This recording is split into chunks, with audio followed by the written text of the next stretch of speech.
Currently at America's Family Pet Expo, heading over to the fish exhibit. Of course, they have other pets here, dogs, cats, reptiles, but primarily I'm here for the fish, of course. But I'm going to head over there and find the building, and I'll show it off to you as well.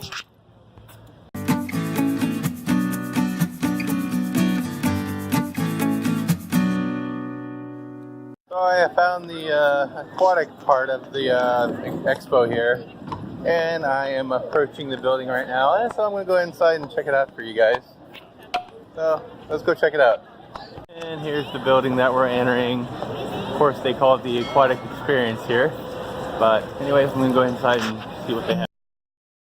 So when I first found the aquatic area of this pet expo, which was the America's Family Pet Expo that was being held at the Orange County Fairgrounds in Costa Mesa, I saw the sign and it said Aquatic Experience.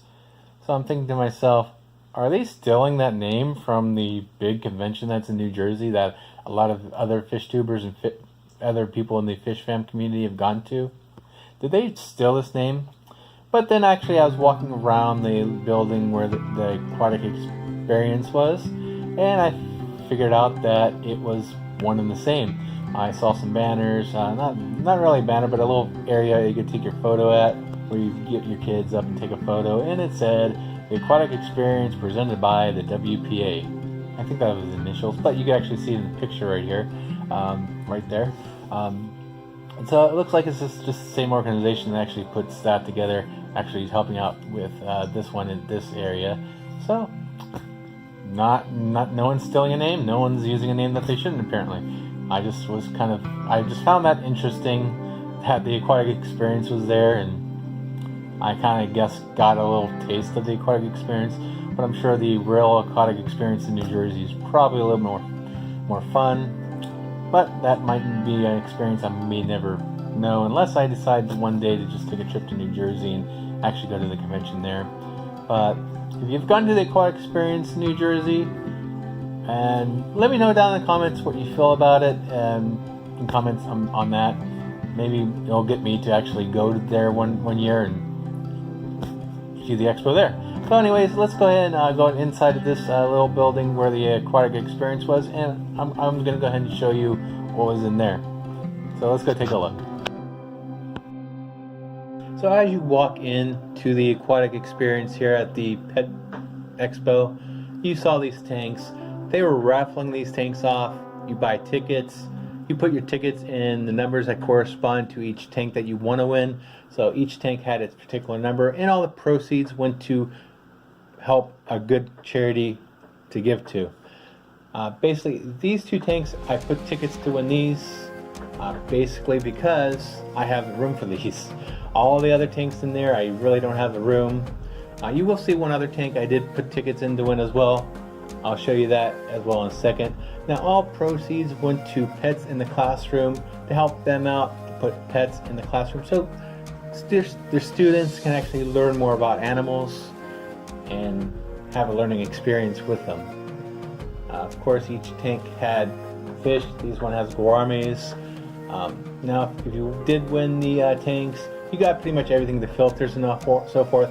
You just did not get the rocks and the fish. So this is the other tank I did put raffles tickets in to win. Beautiful setup. Sand waterfall looked excellent.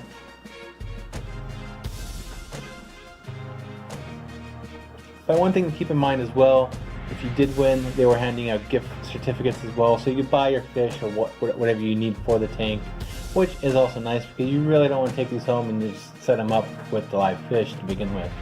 And of course they had signs throughout the place, like this one talks about South America, the fish, the river basins there, and of course you have another tank. You can see this one was tank number 6. So if you wanted to win number 6, you put your tickets into number 6 box. Of course you had Australia. So basically then you had a variety of different kind of animals in these, different kinds of fish. I mean, this one had goldfish.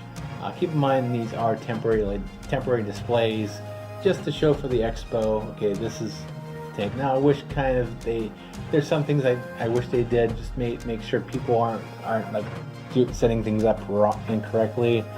I don't know if I would put the goldfish in like the small ones. I probably would have put the goldfish in like these larger ones, just to imprint the notion that no, these fish kind of need larger tanks. Although, someone out there, tell me if those goldfish would be able to go in that tank that they were in. Let me know on that. Put it in the comments if you think that they would have been fine.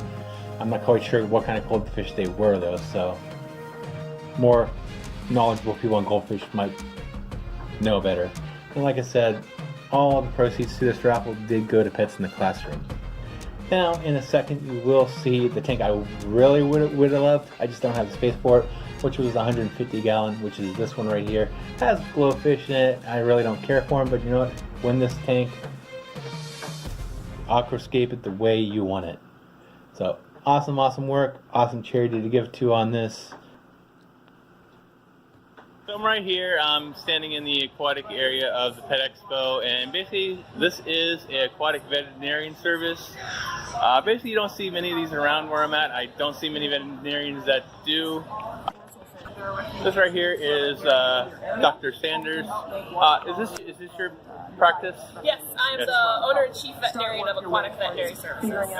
What made you get into doing veterinarian services for fishes? Well, when I was an undergrad major, I was actually a marine biology undergrad major and got to work with the local aquarium, Mystic Aquarium, which is way back on the East Coast. I loved every second of working with the fish there and really just always wanted to learn more. So I ended up going to veterinary school and specializing in aquatic. Do you end up getting a lot of people seeking out your services? Oh yes, absolutely. Unfortunately, veterinarians that know anything about fish is very rare, so our veterinary practice right now covers California and Nevada. Cool. So if someone needs help in like Nevada or Southern California or up to Northern California, you'll be there? Yep, and our practice is completely mobile, so you give us a call, we'll work out what your issue is. If you do need that visit, sometimes a lot of it's just basic husbandry issues you might need help with, and that we can help you out with over the phone. But if a veterinarian consult in person is required, I'll bring my nice little fish mobile up to you and make sure that your fish is going to be okay. Cool, awesome. Thanks for your time. Yeah, you're very welcome. Very nice to see everybody. So that was my little interview with Dr. Sanders with the Aquatic Veterinarian Services. I definitely appreciate her taking the time to actually do the interview. It was a little off the cuff. I didn't really go into the expo really expecting to do the interview. So I really wasn't prepared to actually come out with a bunch of questions, but I just kind of winged it, and I think it went pretty well. Got to learn a little bit more why she actually is a fish vet. Not a lot of them out there. I really never really knew they existed until actually I went to the Pet Expo last year where she was there too. This year I decided to actually do a video, so I was there able to interview her. But basically out there, I mean, you can check out if you want to, if you live in California or Nevada and you actually require her services, you can actually give her a call. It might help a fish that you might need to take care of. So you can always check out her website at cafishvet.com. I'll also put the link down below in the description. That way you can actually check it out if you actually want to check it out, or if you actually need her to actually take a look at one of your fish. And if you don't live in California or Nevada, you could also check out fishvets.org, and you can actually look to see if there is a fish vet near you that you can take your sick fish to, or have them come out to you and basically take care of your fish and help them. I know a lot of us basically we try to diagnose them, try to treat them, and sometimes it's just beyond our own expertise. So if you need a fish vet, they do exist out there. They might be few and far between, but they do exist. Check out fishvets.org. And like I said, if you live in California or Nevada, check out Dr. Sanders with the Aquatic Veterinarian Services and see if maybe you could use their services. So take a look at the links in the description, and fish vets do exist. So I got my tickets for the raffle. Hopefully I can win a new fish tank. Of course, this does go to a good cause, which is Pets in the Classroom. So I actually got 40 of them. I got one I'm going to put in 8, 9, and 10. So hopefully I can win one of those tanks that I showed you previously. So I'm going to go put these in the boxes, and let's see if I can win myself a new tank. So let's go check that out. So at this point in the little expo, I got the raffle tickets. I'm ready to try to win one of those aquariums I've shown you. But you know what? This video is going to be going too long. So you know what? I'm going to actually split this up into 2 parts. So if you want to see if I won one of those aquariums, you are just going to have to wait. Subscribe, hit the bell notification, and wait for the next video. And you will find out if I actually won any of those aquariums. And I will also be showing you what else I brought home from the expo. And I'll see you next time. Keep researching, keep learning, and enjoy your fish keeping. Thank you.